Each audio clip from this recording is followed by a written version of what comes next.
Hey. Here we are again on Bizarre Brain Comics. Now today, I'm going to talk to you about a little bit about this fella right here, Dick Tracy. And this, another one, you're going to think all I'm doing is tabloids, but I'm not. Dick Tracy. This is the comic strip, Dick Tracy by Chester Gould. This is reprinted from 1975, and it's a complete adventure. We're just going to talk about it, not going to read it. It's too long. And this is the story of Flatop. The villain is Flatop. And now Dick Tracy was a comic strip by Chester Gould. And this Flatop story was originally printed from December 21st. These are the Sunday pages. December 21st, 1943 to May 17th, 1944 through the Chicago Tribune and New York newspaper syndicate. Now, Dick Tracy was of course, famously known as a detective, had all these villains that he put away. And in fact, see, it was but it came out of the Prohibition era in Chicago, of the Prohibition era. It was a very lawless time. Scarface, Al Capone. Oh, I guess the correct pronunciation was Capone. And at that time, it inspired the cartoonist Chester Gould to create a comic strip featuring a detective, kind of like, if you remember the movie The Untouchables, Elliot Ness. He was a real person. He was a partial inspiration for Dick Tracy.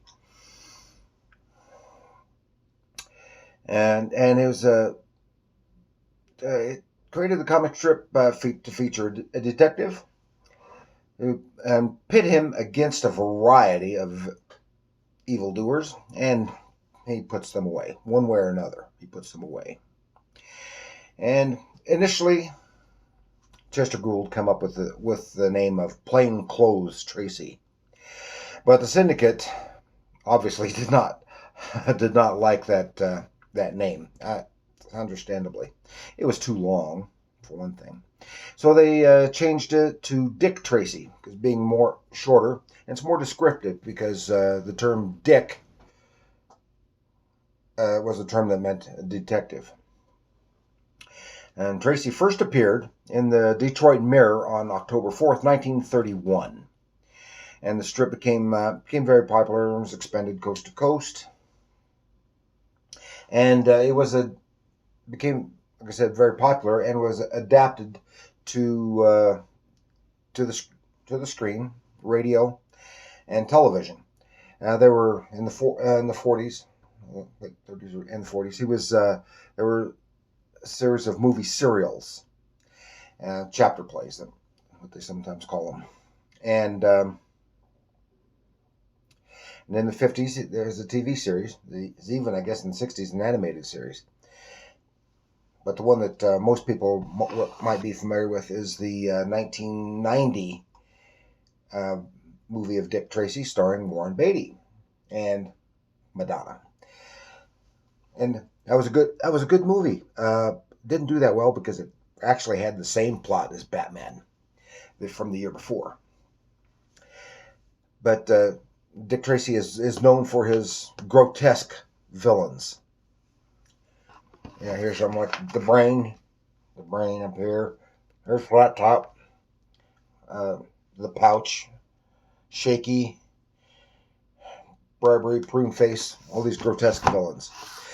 And of course, in that movie, they did a great job of makeup,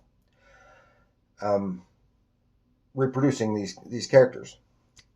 I like that, and I also dislike it, because those villains span many decades, and they put them all together. They only since they only did the one movie, it worked well. Had it been a series, it wouldn't have worked so well. Okay, Dick Tracy.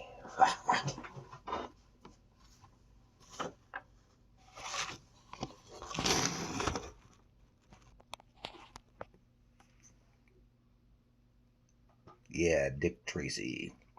Look at that! Look at that jaw. That nose. Now, Dick Tracy is well known for being a highly stylized comic strip. This is how he's best known, of course. But here, we'll see how he looked when he first appeared. The basics were there. Dick Tracy. This is his first appearance. You can see the art is kind of rough. He was a professional cartoonist, but everyone's art evolves. And in my opinion, the initial storyline, how it gets started, is a little clunky. In which Dick Tracy is going to see his girlfriend Tess Trueheart, and going to he plans on proposing marriage when someone breaks in and murders her father. So Dick takes it upon himself. Here's the first villain, Big Boy. Dick wants to get the people behind it. So he becomes a police officer. Now, this is where his story is a little clunky, because it's just a plot device to get Dick into the police. He just goes to see the police chief, and he just makes him a detective. Well, that doesn't happen, but it gets him started. Okay, now here we go. In this book,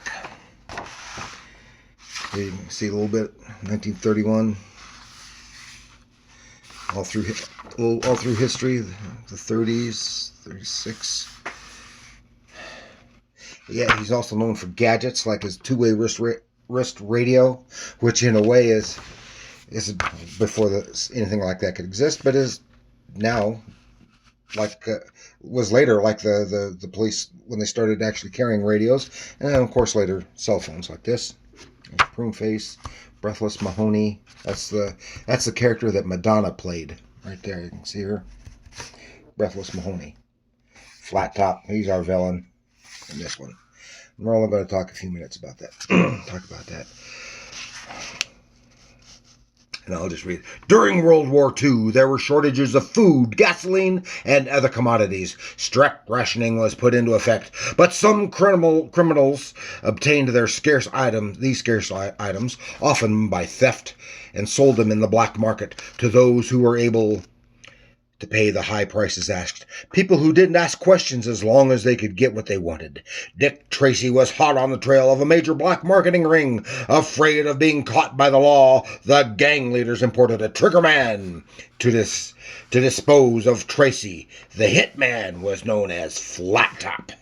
This is the story of what happened when the great detective came up against his most memorable and deadly foe.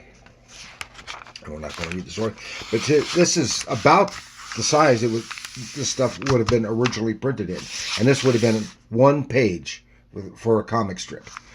The header and these panels in various papers could sometimes be slightly rearranged or reconfigured, but this is the basic thing. Here we see Flatop arriving in town.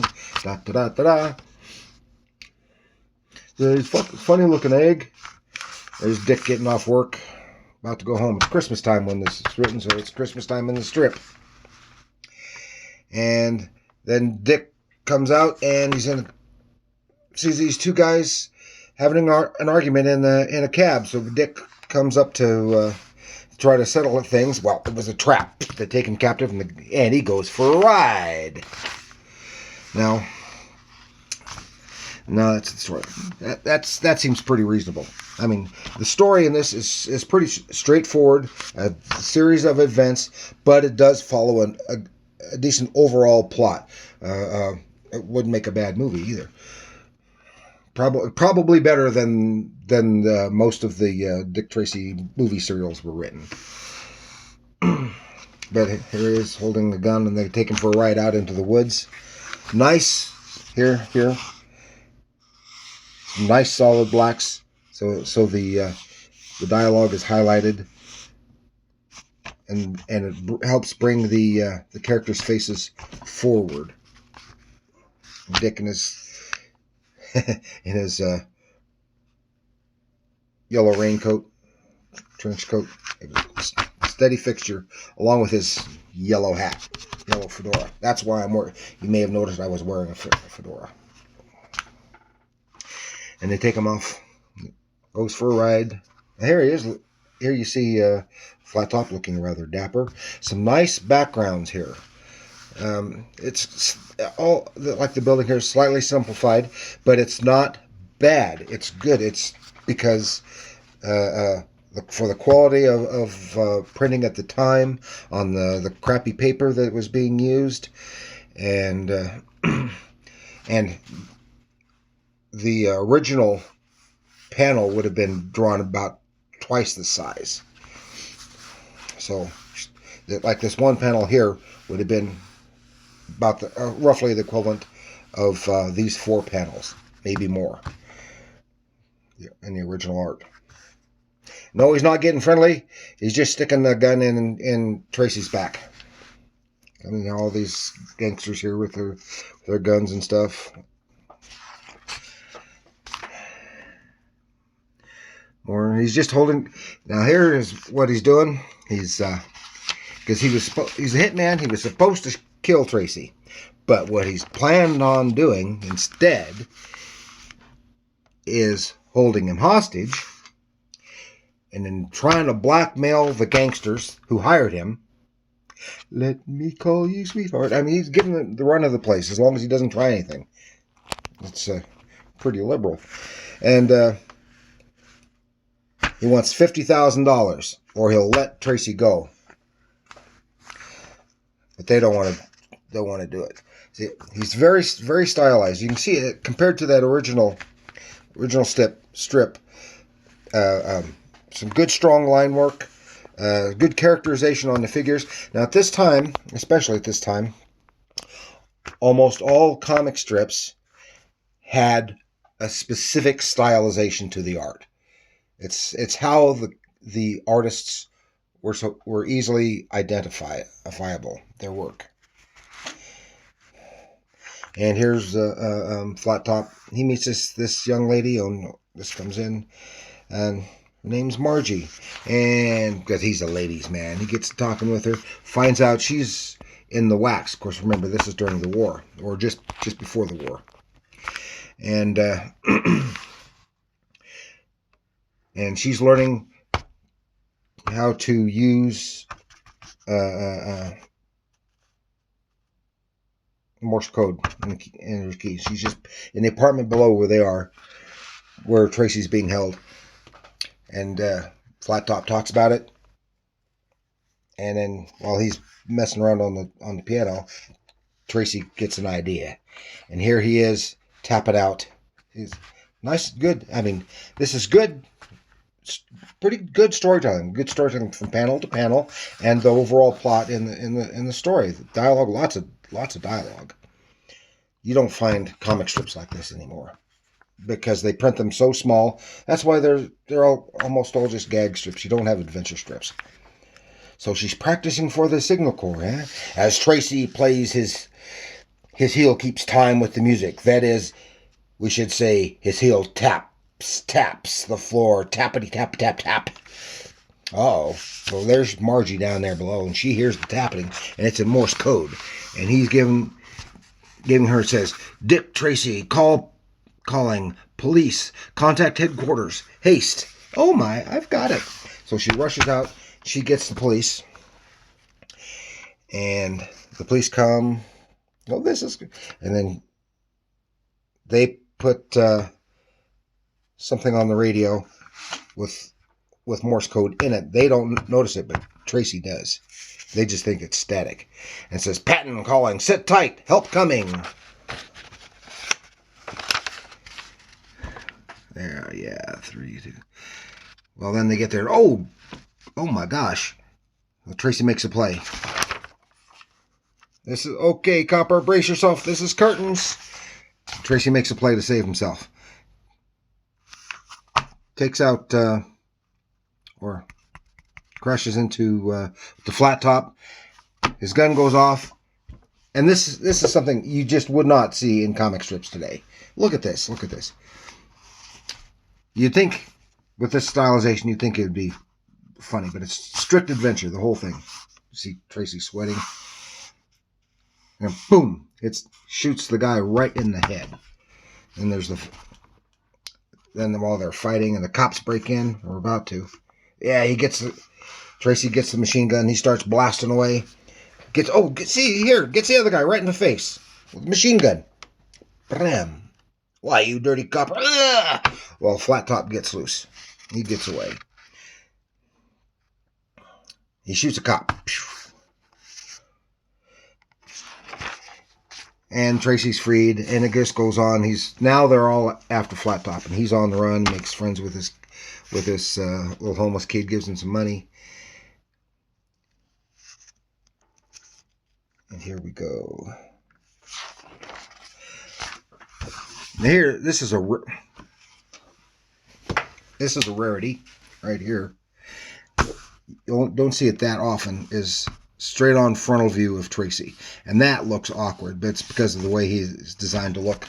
He's supposed to designed to have that real heroic profile of the steam shovel chin. Gentlemen, if the big shots do call, remember our arrangements. Yeah, because they put out on the, I think Dick Tracy's dead in the newspaper. So the gangsters all think he's dead. While they're still looking for Flatop. Now we're going to come up here because Flatop's on the run. He's trying to get away. He's just going around. Ah, here they go.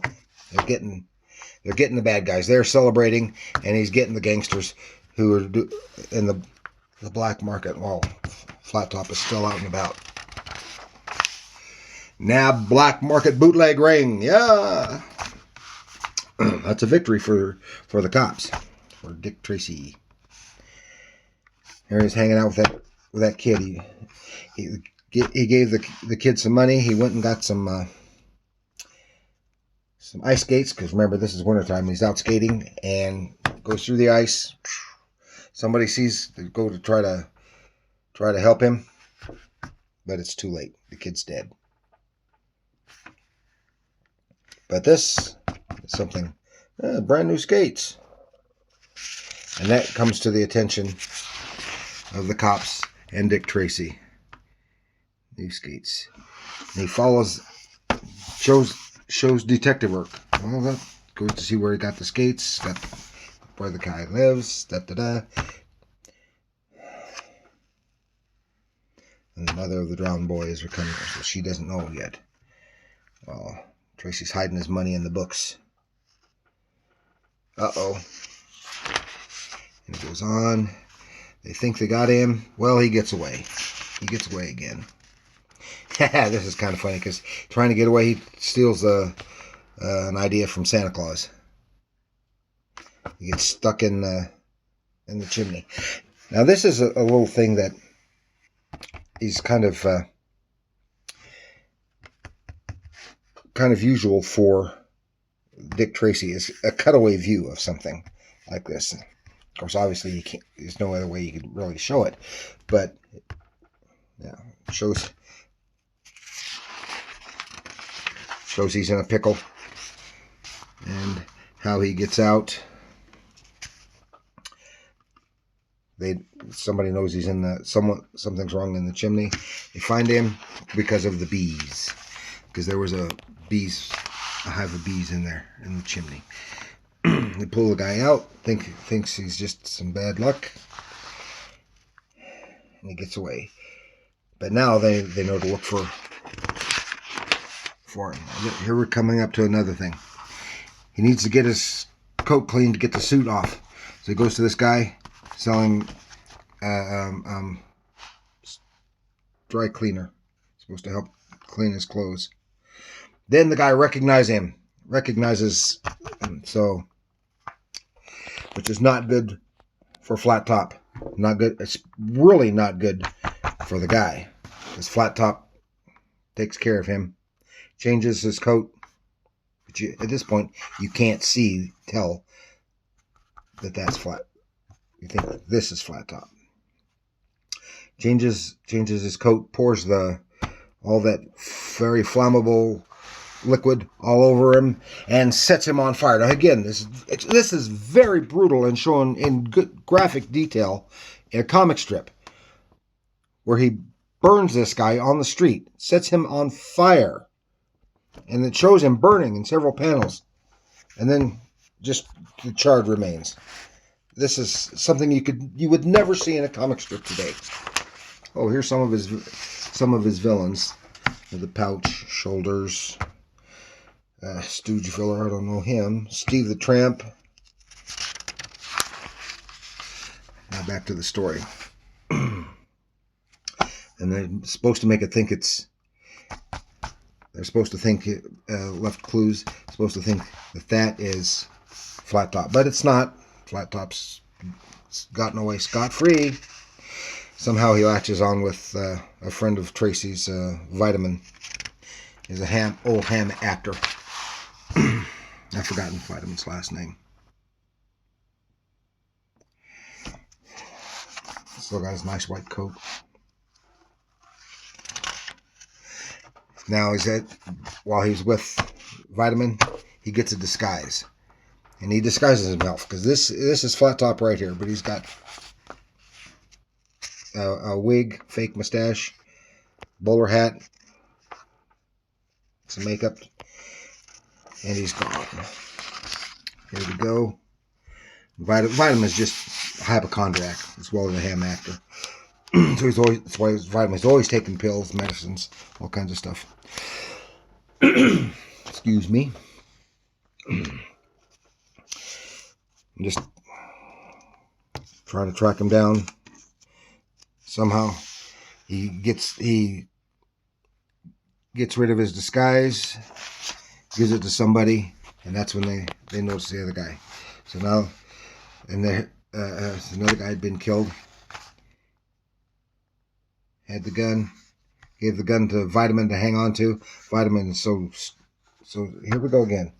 X-ray view shows Flatop's gun, which Patton asked Vitamin to hold. But Vitamin is just taken off. He's forgotten all about it. Goes into a bar, gets him something to drink, and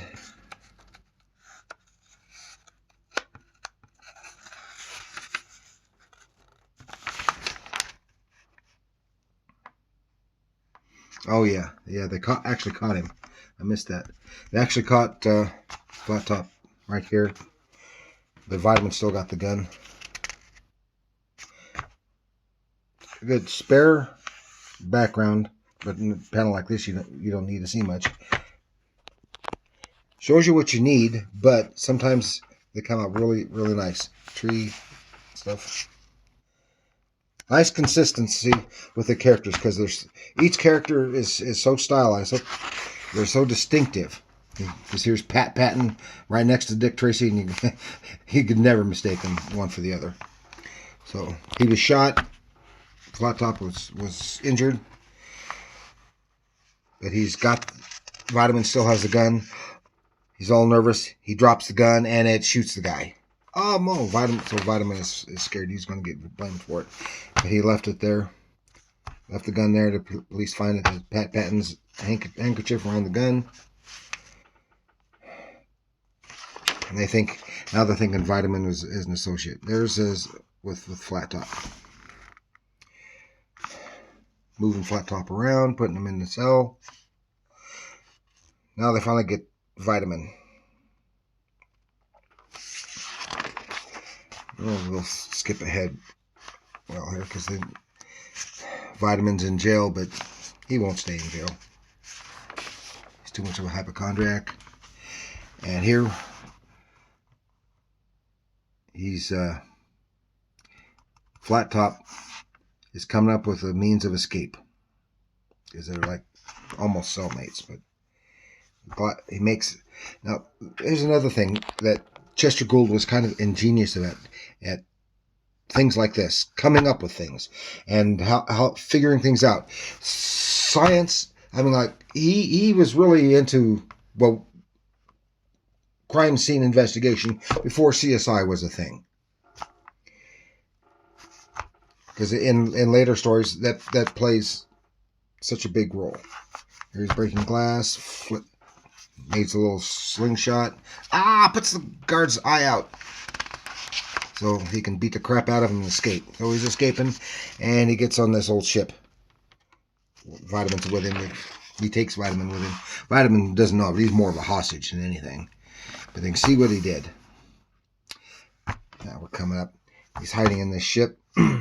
And Vitamin throws his empty Vitamin bottle overboard, which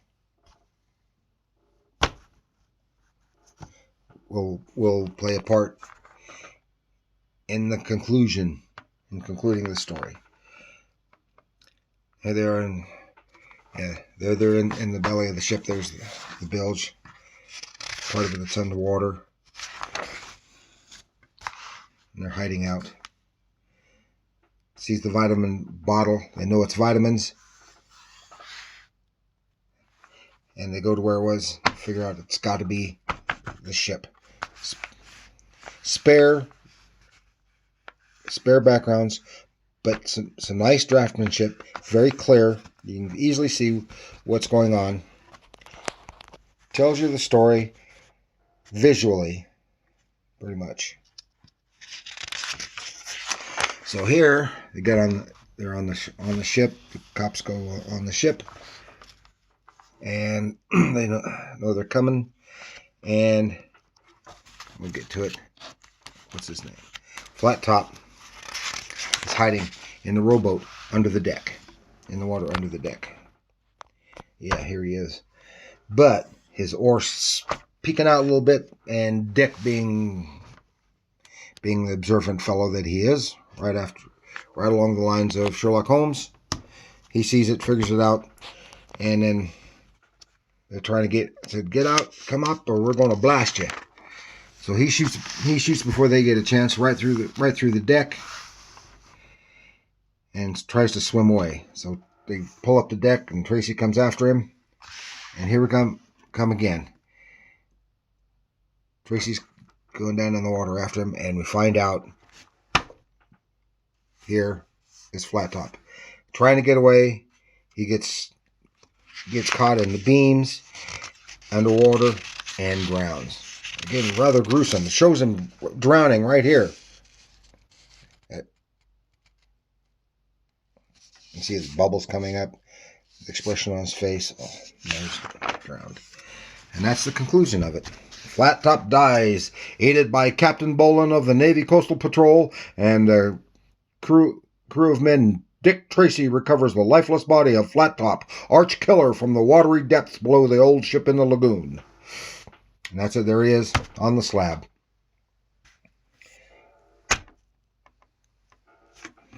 And that's Dick Tracy and Flatop. Now, as I said,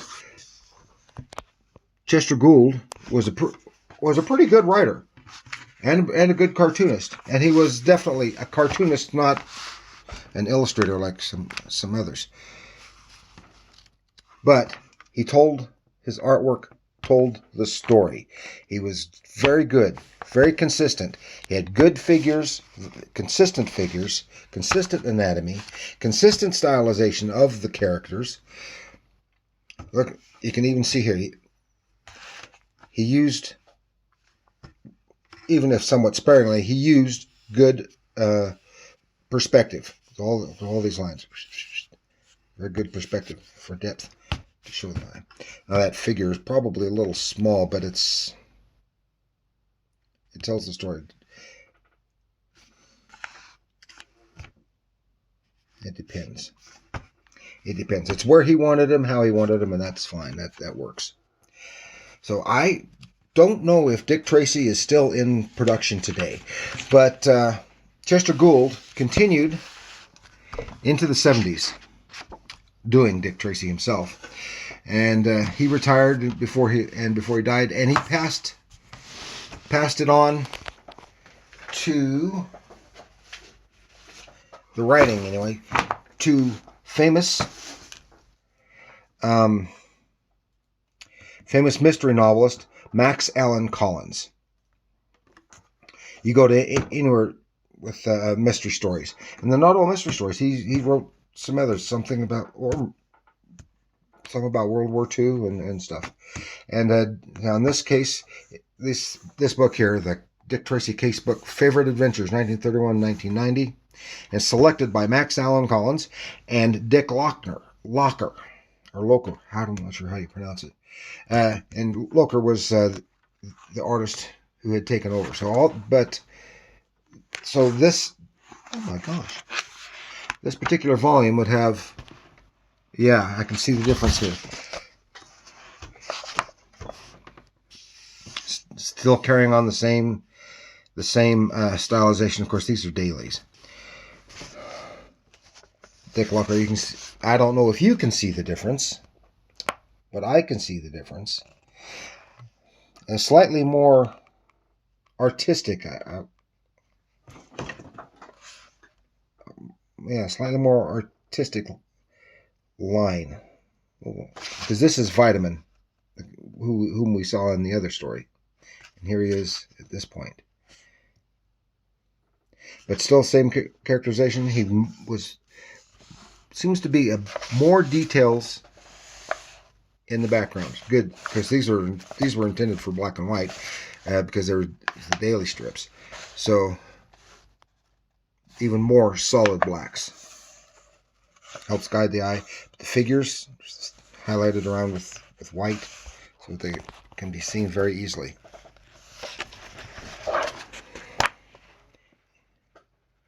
Yeah.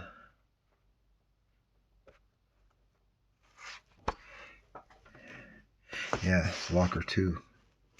See, again, have the little things, contact lens, the little things here to tell you, the arrow's pointing. That was a feature that they often did in the Tracy strips. And this book, the Collins Case Files, Volume 1. This is stuff written by Max Allan Collins. And I'm not sure who this artist was, if it was Locker or, let's see. See if it says. Collins Case Files. Kind of nice. Flintheart, that was his name. Vitamin Flintheart. There's Vitamin. Nice. Real nice artwork. Here in this particular shot, you don't want to be able to see, who it is, who's doing what. So it's just mostly in shadow and silhouette. Fletcher. This is when Fletcher was drawing it. I think it was Fletcher was after. Look how nice and detailed that 45 is. I know if you may not like guns, but that is good detail. He probably had a photograph of the 45 sitting right there, if not the 45 itself. Yeah, it's the same one here. More detailed, different compositions to the panels than Gould did. Nice and clean, all of them, all excellent. This is some daily strips right here of Gould. So again, more of the nice blacks, I would think some of this background would not have printed very well on newsprint at that time. But it reads very well. Everything reads very well. Although it's still almost theater staging, especially back here. Later, that changed. Like in this, that changed. You didn't get quite so many close-ups. There's a close-up, and there's a close-up. Most of them are mid close-ups and theatrical staging. But it's more variety, because here you get far away and then you get close-up. Is more visually interesting, and sometimes, quite usually, helps tell the story better. And that is all I have about Dick Tracy. Great comic strip. Had some great movies. Had some decent novels too. Even had regular novels. Max Allan Collins wrote wrote the novelization of that 1990 Dick Tracy film, and he edited a book of short stories by various authors of Dick Tracy stories, and I think he even, if I remember correctly, he wrote some of them himself. And I hope you enjoyed it. If you like comic strips, I personally love old adventure strips. They paved the way for the comic books that we know today. Thank you very much. Come again. Please like, subscribe, share.